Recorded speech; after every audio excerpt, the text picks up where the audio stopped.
নরসিংদীর মাধবদী, যে অঞ্চলকে আমরা জানি কলকারখানার জনপদ আর ব্যস্ত শহরের নামে।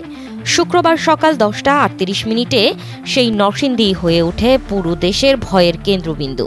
কারণ মাত্র কয়েক সেকেন্ড স্থায়ী হওয়া ভূমিকম্পটির উৎপত্তিস্থল ছিল নরসিংদীর মাধবদীতে, যার ফলে রাজধানী ঢাকা সহ দেশের বিভিন্ন স্থানে আঘাত হেনেছে 5.7 মাত্রার ভূমিকম্প। ভূমিকম্প সাধারণত ঘটে টেকটনিক প্লেটের সীমানায়।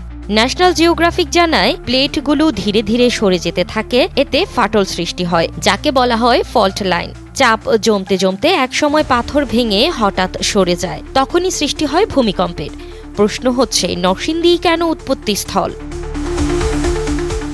বাংলাদেশ প্রকৌশল বিশ্ববিদ্যালয়ের পুরকৌশল বিভাগের অধ্যাপক ও ভূমিকম্প গবেষক মেহেদী আহমেদ আনসারি বলেছেন, বাংলাদেশের মধ্যে টেকটনিক প্লেটের যে 5টি সোর্স আছে, তার মধ্যে নোয়াখালী থেকে শুরু করে কক্সবাজার, নোয়াখালী থেকে সিলেট ও আরেকটি সিলেট থেকে ভারতের দিকে চলে গেছে।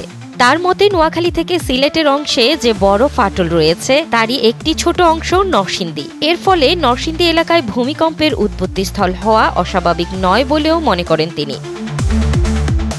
মার্কিন ভূতাত্ত্বিক জরিপ সংস্থা জানায়, শুক্রবারের ভূমিকম্পটি ভারতের প্লেটের গভীরে রিভার্স ফল্টিং এর কারণেই হয়েছে। প্রশ্ন হচ্ছে, রিভার্স ফল্ট কি?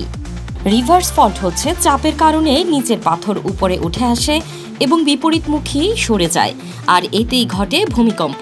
তাদের মতে, ভূমিকম্প যত অগভীর হয়, ভূপৃষ্ঠের কম্পন তত বেশি অনুভূত হয়। এই কারণেই ঢাকা সহ আশেপাশের কম্পন এত তীব্রভাবে টের পাওয়া গেছে। এদিকে ভয়াবহ ভূমিকম্পে নরসিংদীতে নিহতের সংখ্যা বেড়ে 5 জন হয়েছে। এ ঘটনায় আহত হয়েছে অন্তত 10 জন।